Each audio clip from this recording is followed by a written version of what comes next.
ଜୟ ଜଗନ୍ନାଥ ଦର୍ଶକ ବନ୍ଧୁ। ଆଜି ହେଉଛି ଜୁନ୍ ମାସ 15 ତାରିଖ 2024 ମସିହା ଶନିବାର। ଆସନ୍ତୁ ଜାଣିବା ଆଜିର 12ଗୋଟି ରାଶିଫଳଙ୍କ ବିଷୟରେ। ପ୍ରଥମ ରାଶି ମେଷ ରାଶି। ଆଜି ବୁଧ କ୍ଷେତ୍ରରେ ଚନ୍ଦ୍ରଯୁକ୍ତ କେତୁ ରହିଥିବାରୁ ମାନସିକ ଅସୁସ୍ଥତା ସାଙ୍ଗକୁ ବନ୍ଧୁଙ୍କ ସହ ମତାନ୍ତର ପରିଲକ୍ଷିତ ହେବ। ପାଇବାକୁ ଥିବା ଜିନିଷ, ଟଙ୍କା, ଗୁରୁତ୍ୱପୂର୍ଣ୍ଣ କାଗଜ କିମ୍ବା ଫାଇଲ ପ୍ରଭୃତି ସହଜରେ ପାଇପାରିବେ ନାହିଁ। ଯାତ୍ରା, ବାଣିଜ୍ୟ, ବ୍ୟବସାୟ ମନ୍ଦ ହେବନି, କିନ୍ତୁ ଅସାବଧାନତା ହେତୁ ଦ୍ରବ୍ୟ ନଷ୍ଟ ହୋଇପାରେ। ପରବର୍ତ୍ତୀ ରାଶି ବୃଷ ରାଶି। ଭଲ ସମ୍ପର୍କ ନଥିବା ଆତ୍ମୀୟମାନେ ପରୋକ୍ଷରେ ବିରୁଦ୍ଧାଚରଣ କରିପାରନ୍ତି। କର୍ମକ୍ଷେତ୍ରରେ ସମ୍ମାନ ଲାଭ ଓ ପଦମର୍ଯ୍ୟାଦା ବୃଦ୍ଧି ପାଇବ, କିନ୍ତୁ ସମ୍ପୂର୍ଣ୍ଣ ଭାବରେ ସନ୍ତୋଷଜନକ ହେବ ନାହିଁ। ପ୍ରକାଶନ, ପ୍ରଶାସନ, ଆଇନ ଓ ସାହିତ୍ୟ କ୍ଷେତ୍ର ମନ୍ଦ ହେବ ନାହିଁ। ସାଙ୍ଗସାଥି କିମ୍ବା ବନ୍ଧୁ ହୁଅନ୍ତୁ, ସେମାନଙ୍କୁ ମନେଇ ନିଜ କାମରେ ଲଗାଇ ପାରନ୍ତି। ପରବର୍ତ୍ତୀ ରାଶି ମିଥୁନ ରାଶି। ଆଜିର ସମୟଟି ଭଲରେ ଅତିବାହିତ ହେବା ସୂଚନା ରହିଛି। ଧନାଧିପ କେତୁଯୁକ୍ତ କାରଣରୁ ଟଙ୍କା ପଇସା ସମ୍ପର୍କିତ ସମସ୍ତ କାମ ସାବଧାନତା ସହକାରେ କରିବା ବୋଧେ। ଅନ୍ୟଥା ଭୁଲ ହିସାବରୁ ଅଲଗା ସ୍ଥାନରେ ରଖିଦେଇଥିବା କାରଣରୁ ଅସୁବିଧାର ସମ୍ମୁଖୀନ ହୋଇପାରନ୍ତି। ବ୍ୟବସାୟ ଜମିଜମାରେ ଉନ୍ନତି ଫଳ ପାଇବେ। ପରବର୍ତ୍ତୀ ରାଶି କର୍କଟ ରାଶି। ବିଳାସକାରକ ଶୁକ୍ର ଦ୍ୱାଦଶସ୍ଥ ଯୋଗୁଁ ହସ ଖୁସିରେ ମଜା ମଉଜରେ ସମୟ କଟେଇ ପାରନ୍ତି, କିନ୍ତୁ ମନ ଯାହା ଚାହୁଁନଥିଲେ ମଧ୍ୟ ପରିବାର ଲୋକଙ୍କ ଯୁକ୍ତିକୁ ଗ୍ରହଣ କରିବାକୁ ବାଧ୍ୟ ହେବେ। ପୁନର୍ବସୁ ନକ୍ଷତ୍ର କର୍ମକ୍ଷେତ୍ରରେ ପ୍ରତ୍ୟେକ ଦିଗର ସହଯୋଗ ସୁଖ ସମ୍ମାନ ପାଇଁ ଖୁସି ହେବେ। ବନ୍ଧୁଙ୍କ ଆଚରଣ ମନରେ ସନ୍ଦେହ ସୃଷ୍ଟି କରିବାର ସୂଚନା ରହିଛି। ପରବର୍ତ୍ତୀ ରାଶି ସିଂହ ରାଶି। ଆଜି ବନ୍ଧୁ ମିଳନ ସାଙ୍ଗକୁ ଯାତ୍ରା, ବ୍ୟବସାୟ ଗୁରୁତ୍ୱପୂର୍ଣ୍ଣ ଆଲୋଚନା ଫଳବତ ହେବ। ବ୍ୟବସାୟ ଜମିଜମା କାରବାର ପ୍ରଭୃତିରେ ଲକ୍ଷ୍ୟ ହାସଲ ହୋଇପାରିବ। ସାମାଜିକ ସ୍ତରରେ ଗଠନମୂଳକ କ୍ୟାରିୟର ନେତୃତ୍ୱ ଗ୍ରହଣ କରି ଉଚ୍ଚ ପ୍ରଶାସିତ ହେବେ। ସଙ୍ଗୀତ, ସାହିତ୍ୟ, କ୍ରୀଡ଼ା, ଶିଳ୍ପକଳା କ୍ଷେତ୍ରରେ ସୁନାମ ଅର୍ଜନ କରିବେ। ପରବର୍ତ୍ତୀ ରାଶି କନ୍ୟା ରାଶି। ଆପଣଙ୍କ ପାଇଁ ଅଷ୍ଟମସ୍ଥ ମଙ୍ଗଳ ଜମିଜମା ସମ୍ପର୍କୀୟ କିମ୍ବା ଗୃହସୀମାକୁ ନେଇ ସମସ୍ୟା ସୃଷ୍ଟି କରିବ।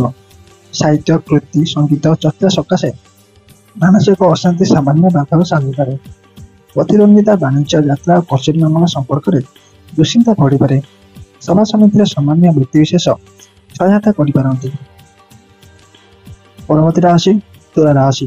ଗୁରୁ ସହ ଶୁକ୍ରଙ୍କ ସମ୍ବନ୍ଧରୁ ବିଗତ ଦିନରେ ରହିଥିବା ବିଭିନ୍ନ ସ୍ତରରେ ଭଲ ସମ୍ପର୍କର ଫାଟ ସୃଷ୍ଟି ହୋଇପାରେ। ଆଳସ୍ୟ ଓ ଅବହେଳା ହେତୁ କୌଣସି କାମ ଠିକ୍ ହେବ ନାହିଁ।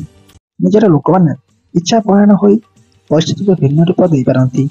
ଅସାବଧାନତା କାରଣରୁ ହାତ କିମ୍ବା ଗୋଡ଼ରେ ଆଘାତ ଲାଗିପାରେ।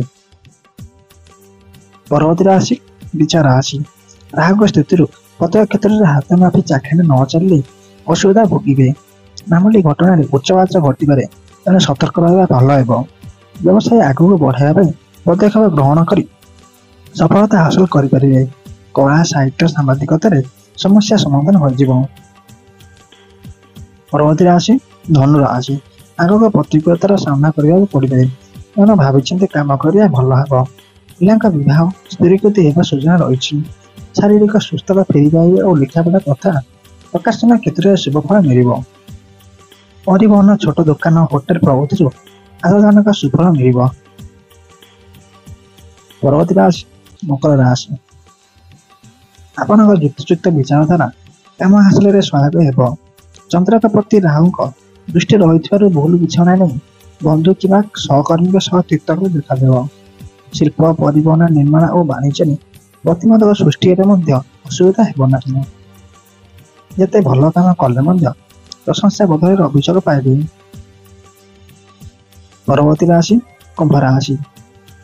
କେତୁଯୁକ୍ତ ଚନ୍ଦ୍ରଜନିତ ବନ୍ଧୁଙ୍କ ନିକଟରୁ ଅଭାବନା ସୂଚକ କଥା ଶୁଣି ମନ ଖରାପ ହୋଇଯାଇପାରେ। ନିଜ ଲୋକଙ୍କ କାର୍ଯ୍ୟକଳାପ ନେଇ ବିବ୍ରତ ହୋଇପାରନ୍ତି। ଆନୁଷ୍ଠାନିକ କ୍ଷେତ୍ରରେ ପଦମର୍ଯ୍ୟାଦା ବୃଦ୍ଧି ଘଟିବା ହେତୁ ବନ୍ଧୁମାନଙ୍କ ଦ୍ୱାରା ପ୍ରଶଂସିତ ହେବେ। ଆଗାମୀ ନୂତନ ଭାବେ କାର୍ଯ୍ୟ ଆରମ୍ଭ କରିବାରୁ କାର୍ଯ୍ୟ ସକାଶେ ତତ୍ପରତା ବଢ଼ିପାରେ। ଆଜିର ଅନ୍ତିମ ରାଶି ମୀନ ରାଶି। ଚତୁର୍ଥସ୍ଥ ଗ୍ରହ ସମ୍ବନ୍ଧରେ ପରିବାରରେ ହେଉ କିମ୍ବା ବନ୍ଧୁଙ୍କ ସହ ସାଧାରଣ କଥାରେ ମତାନ୍ତର ଘଟିପାରେ। ଅବଶ୍ୟ ଆନୁଷ୍ଠାନିକ କିମ୍ବା ସାଂଗଠନିକ କାର୍ଯ୍ୟରେ ନେତୃତ୍ୱ ନେଇ ପ୍ରଶାସିତ ହେବେ। ସଭା ସମିତିରେ ସମ୍ମାନ ମିଳିବ ଓ ସତ୍ସଙ୍ଗ, ଧର୍ମଚର୍ଚ୍ଚା ଦିଗକୁ ମନ ବଳାଇବେ। ଆର୍ଥିକ ସଚ୍ଛଳତା ଆସିବା ଓ ପ୍ରିୟ ବନ୍ଧୁଙ୍କ ସହ ସାନ୍ନିଧ୍ୟ ଲାଭରେ ଖୁସି ରହିବେ। ଏହା ଥିଲା ଆଜିର 12ଗୋଟି ରାଶିଫଳଙ୍କ ବିଷୟରେ। ଜୟ ଜଗନ୍ନାଥ। ଆପଣମାନେ ଯଦି ଏ ଚ୍ୟାନେଲରେ ନୂଆ ଅଛନ୍ତି ଭିଡ଼ିଓକୁ ଲାଇକ୍ କରି ଚ୍ୟାନେଲକୁ ସବସ୍କ୍ରାଇବ୍ କରି ନୋଟିଫିକେସନକୁ ଅନ୍ କରି ଅନ୍ରେ ସେଟ୍ କରିଦିଅନ୍ତୁ। ଜୟ ଜଗନ୍ନାଥ।